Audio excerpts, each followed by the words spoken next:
This video records an engineering site inspection for the building located at 235 to 237 7th Street in Auckland. The inspection is done as part of the course Civil 745 on seismic assessment existing buildings. The inspection was done in August 2025. The subject building is located at 235 to 237 7th Street. The site is located on a ridge line.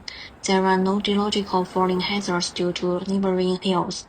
From the ground condition, there's no visible rock at the surface around the site, and there is no evidence of potential liquefaction or lateral spreading, so we will adapt site soil class C. If we look at the overall typology and geometry of the building, it's a two-story clay brick and reinforced masonry building located in a continuous row building that is attached to neighboring buildings on both left and right sides.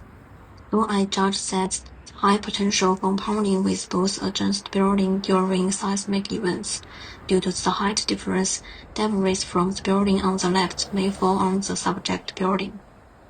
Further inspecting the separation gap between the subject building and the building on the left, it can be seen that there is no separation gap between the two buildings.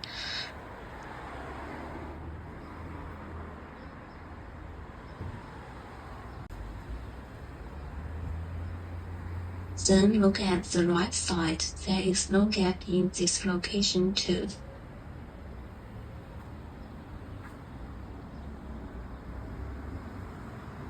Checking for non-structural elements, it can be noted that the front facade has a parapet, and no parapet on the side walls. We can note that no chimney can be observed from the front and the rear view. Because I was unable to access the roof, I was able to go to Auckland Council website for geomaps and get a height resolution view from above regarding the condition of the parapet and whether they were secured directly to the roof structure behind. As you can see in this image, it would appear that the parapet are at least partly cantilevered above the roof, based on the shadows that is cut onto the roof behind them. Therefore, we assume that parapets are cantilevered architectural fixtures. The plan view from Auckland Council provides a useful amount of information. It shows no evidence of parapet restraint because there is no bracing between the parapet to the side walls and the roof. From the plan view, there are several protrusions on the roof. It can be seen that there doesn't have much height. Therefore, assume that most of the protrusions on the roof are small ventilation or exhaust ducts or skylights. Further details to note: a glass addition with steel columns were constructed at the rear of the building, which may lead to pounding during seismic events. On the front facade, the lintel cannot be identified due to decorations.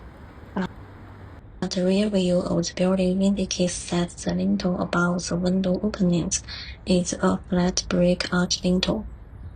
Therefore, we assume that lintel is over opening on street frontage has the same geometry as visible lintels at rear.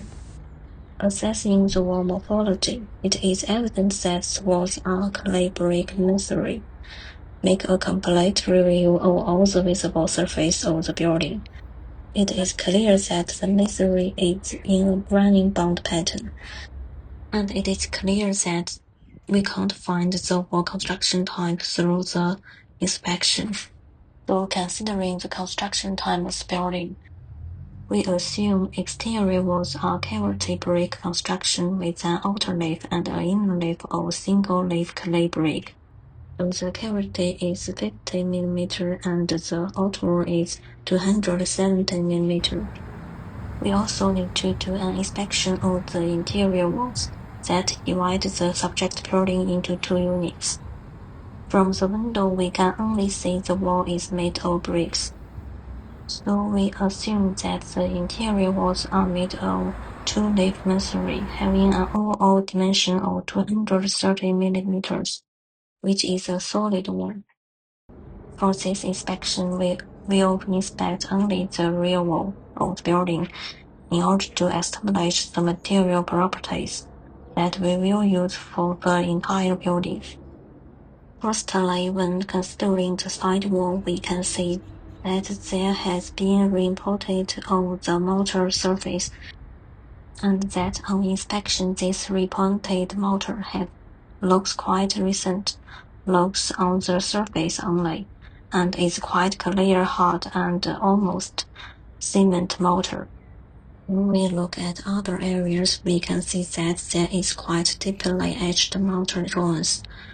Those are visible in various parts of the wall. Due to the place is so high, I can't touch the mortar. Therefore, I assume that the mortar is very soft based on its appearance. And this mortar runs through the building, and so I will adopt weak lime water as the characters for the building. I can scratch the bricks using my key, and I note that they are very hard. When I etch the brick, I don't cut into the brick, so I believe that the bricks are of good quality. Because I can't investigate the details of timber floor diaphragm with inside of the subject building, I assume that the floor diaphragm looks like this picture. It shows that the joints typically span the short dimension of the building, and that typically means that the joints run parallel to the street frontage. So the floor typically ran from the front to the rear of the building. Another detail to consider is how the flexible timber diaphragms are connected to the masonry wall. As we can see from the side wall, we can note the interpretations of the masonry bond pattern. It suggests that the timber diaphragm is connected to the outside lip of the cavity wall. We shall assume that the building has been designed according to the Australia Standard 3700 and follows the figure 7.1. The closest section that resembles the subject building appears to be the figure has the joist sitting at the internal lip of the cavity wall. For a multi-story structure, therefore, we will adapt the configuration. So this brings us to the end of the site inspection recording. Thanks for your listening.